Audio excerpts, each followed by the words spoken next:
Okay, we're moving into our next topic tonight, and we're going to explore what Deacon Matt just said about the Eucharist and the value of the Eucharist into what it means to us as catechists. And this is all getting back to the catechetical theme. And the theme is talking about this is my body given for you. So, how does the Eucharist help us to show who we are in Christ? And what it really means to, as a catechist, to introduce Christ to other people. And it's not just Christ, like talk about the Christ or Jesus, but it's to show through our own lives, to echo Christ through our lives, our words, and our actions. Is that correct? I echo that sentiment. You echo the sentiment. Thank you. So we have affirmation there. So we want to sort of echo or amplify the Christ that is in us. And I believe it's in one of the scriptures, maybe Deacon Matt can help us here too, where Paul says, it's Christ in me. So it's really important for us to be able to share Christ in us with others. And we're talking specifically being fed by the Eucharist. Mm-hmm. So how can we do that? And we did do an episode on Catechist Stream, episode 27, which talked about this overall role of catechist identity. And the segment was called Catechist Formation. Deacon Matt, tell us a little about that. Yeah, so we focused in on especially what does it mean to be a catechist, which I think it's, if you're going to do catechist formation, it's good to know who we are and what it is that we do. And the new director for catechesis does a great job of just laying it out in simple but very poetic, elegant ways. And it focuses on three things: that the catechist is a keeper of the memory of God. And the second, that the catechist is an accompanier, I hate that word, a companion. And the third is that the catechist is an educator. When we get at how do we then, as the theme for this catechetical Sunday was, this is my body given for you, think about it in terms of those three things. So in terms of keeper of the memory of God, how do we share those memories with others? One, we have to remember how God has acted in our lives in a very personal way, and we have to be able to communicate that.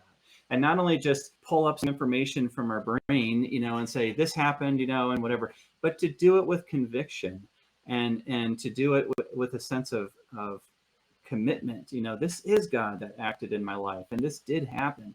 And it's really, and I preach on this all the time, those God moments or those personal encounters with Jesus, those I think are, in fact, the treasures hidden in the field that Jesus refers to, that the person buys the whole field in case there are more treasures, and he doesn't want anyone else to take his treasure. And that's what I tell everybody when we have them, catechists especially, during catechist formation. Think about your own faith journey and the times God has shown up.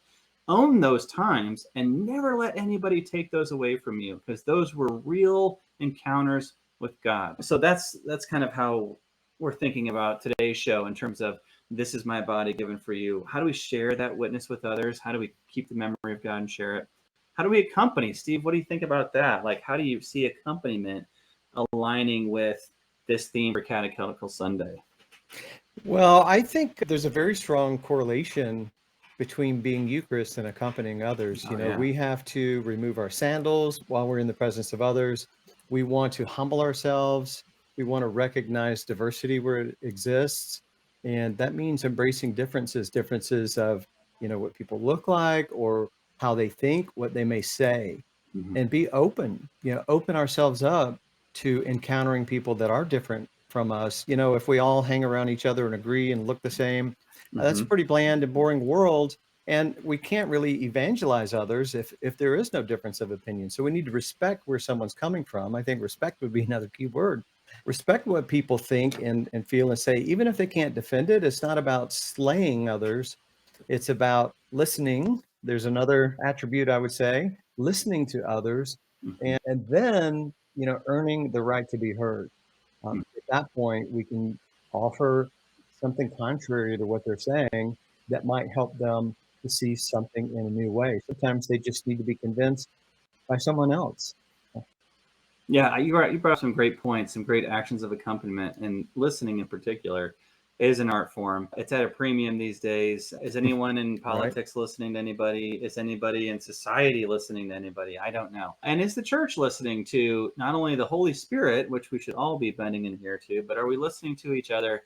And are we, and I'll add, are we willing to speak of what's really going on in our lives to our brothers and sisters in faith. I mean, is there really that open communication? Is there really that sense of trust among, the faithful?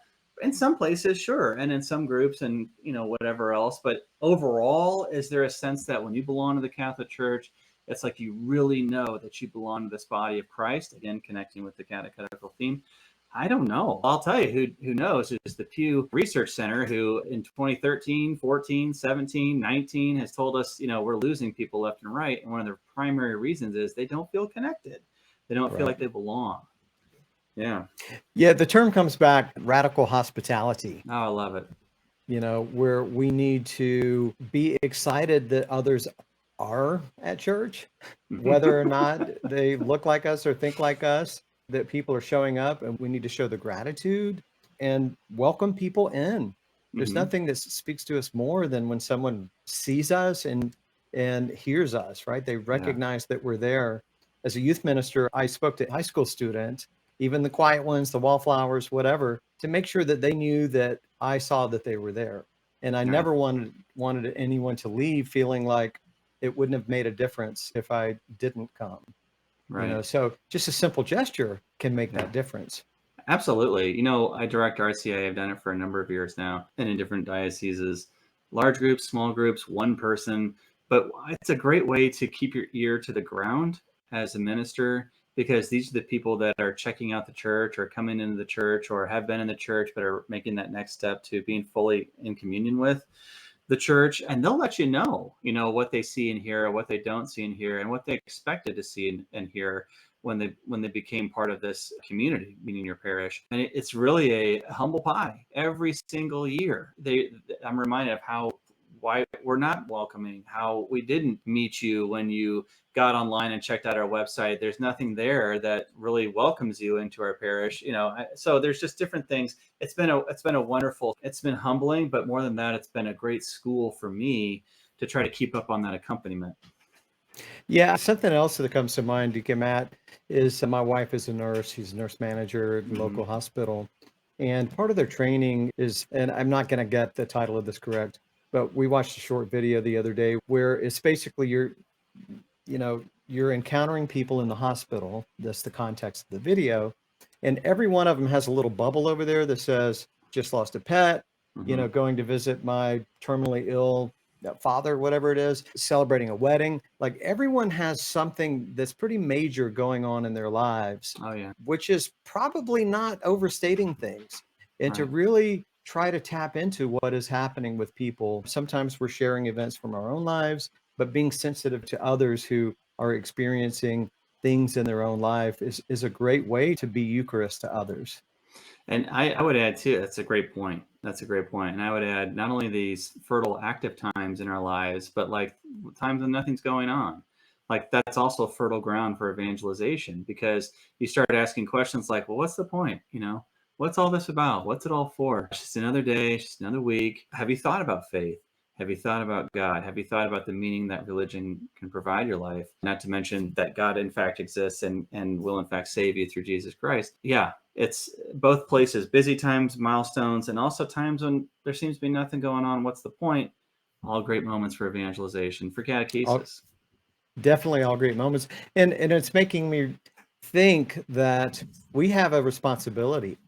We have an obligation to be aware and to be observant and to be looking to open conversations with people so that we can build a relationship and build a sense of trust that can help to position us to have those strong encounters. That's right. Absolutely. Like, I think that's the biggest challenge that you just put your finger on is how do we become proactive catechists? Meaning like not only getting the lesson plan done ahead of time, but how do I kind of keep my catechetical radar on all the time, looking for those opportunities to offer a gesture of kindness, love or some other virtue, or to actually say something, encouraging, or maybe even something about my faith. So keeping that catechetical radar going. I just want to round out this segment real quick with that last piece from the directory on catechist identity, which suits so nicely the theme, this is my body given for you. The catechist as educator. And I just want to highlight this. We still think for some reason that education is this idea of teaching information. Even though we're talking about religious information, we still have that idea that it's a content that needs to be communicated, which it is, but then we stop there. I want to say that the directory challenges us to go a step further and say, yes, share the information, share the truth about Jesus, share the good news, share the tradition of the church, but then embody it. Like, show what it means to know this stuff. Why does this matter? How does it apply? How has this been significant in your life? And be ready to witness. So I want to bring the whole witnessing thing back, right? The keeper of the memory of God, and link it strongly to accompaniment and to being an educator. Right.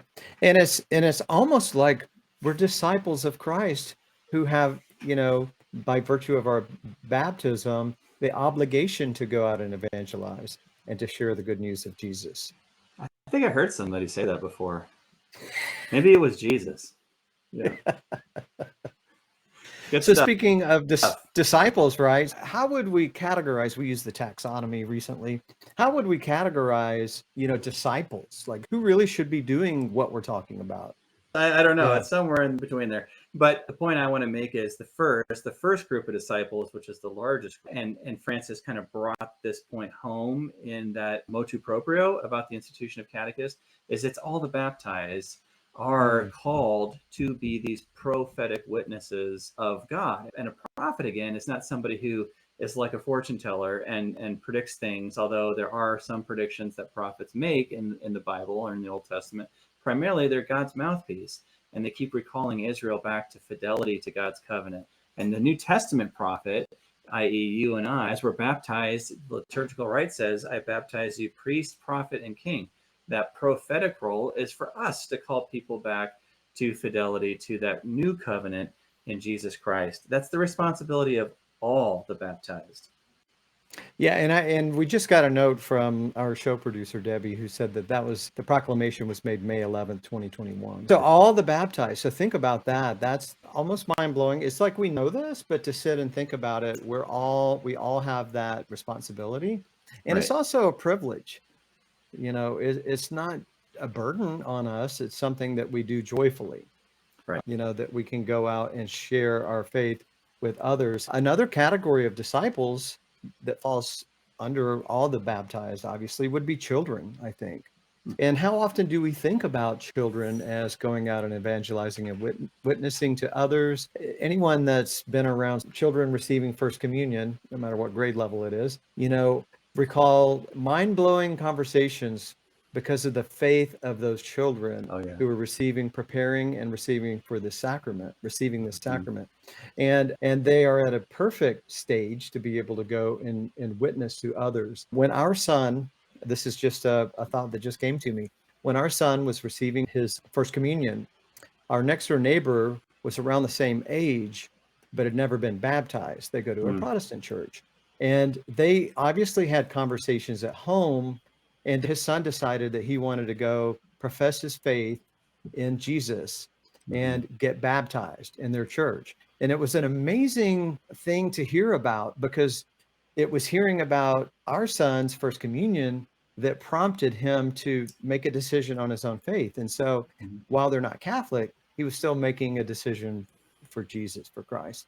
And I think it was just a beautiful story to hear and to be able to share now. So they can be a witness. Children can be a witness to other children, to adults. You never know. But we should not exclude them from this idea that they can evangelize or share their faith with others.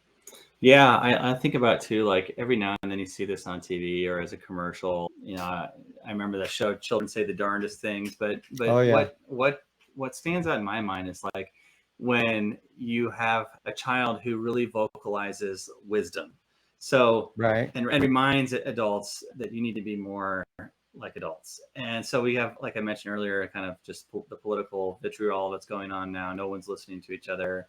And just imagine, a child, and this happens in homes and this happens in sort of civic spaces, but children will remind adults, you know what? It's a good thing to share. It's a good thing to be kind. Don't you know that? Like, I just love those moments, and we all have like seen them, or maybe they've happened in our own personal lives, but it's children who are full of that wisdom and recall, and they are prophetically speaking to the adults. You know what I mean? I love that.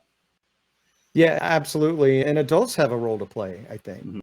Yeah, absolutely. So especially in terms of parents, although every adult, Catholic has a role to play in terms of modeling the faith, and in a particular way for young people. Every sort of like social study on how young people grow and mature and develop, and there's always Right. there is a peer-to-peer kind of a factor, but there's also this mentorship factor that's so important. And when young people can look around a parish or look around a community and see adults that they want to emulate because they see the Christ in those adults, so incredibly powerful.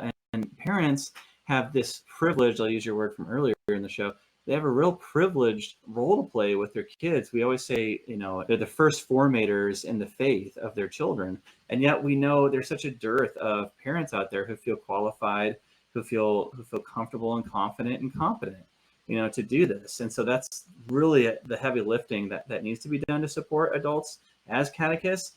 But nonetheless, adults are positioned, particularly parents, are positioned in those privileged roles to set a great example for kids. And I'll give one specific way to do that. Just be authentic with them. And by that I mean every adult has some sort of every adult disciple, they have things they love about their faith, they have things they know about their faith, they have things they don't know about their faith, and they have things they don't necessarily like about their faith. So be balanced. When you present your experience of faith to your own kids, just share, these are the things I love, and this is why I love them, and this is what I know about my faith, and I'm always trying to learn more. There's a lot I don't know. But you know what? I have things that I don't quite understand or struggle with, and do it in an appropriate way. But it makes your witness real, because that lets the young person know, oh, so I don't start out as a saint. I don't start out knowing everything. I don't start out loving everything, but I can grow into that. Right. And it's okay to have questions. And it's Absolutely. so, how do we respond to questions that we have? We should do research. We should ask the question and try to find the right answer. So I agree. And I think the parents also can be the primary formator of the child through their witness much more than, through telling the child what to do. Right. It's the example of getting up and going to mass, even though we may be a few minutes late, we yelled at each other on the way. All of those things are, I would say, normal to a certain degree. And but they look back and say, this was so important to my parents, and these are the habits that they instilled because of the value. Right. And the learning, the content aspect of it, will come. I think that will come later. So it's Right. just a matter of, being the example, and you gotta walk the talk. I'm not sure what the phrase is. Yeah. Or walk the line if you're the man in black. Is there any other groups, Steve, that are particularly called to be catechists and to share their living witness?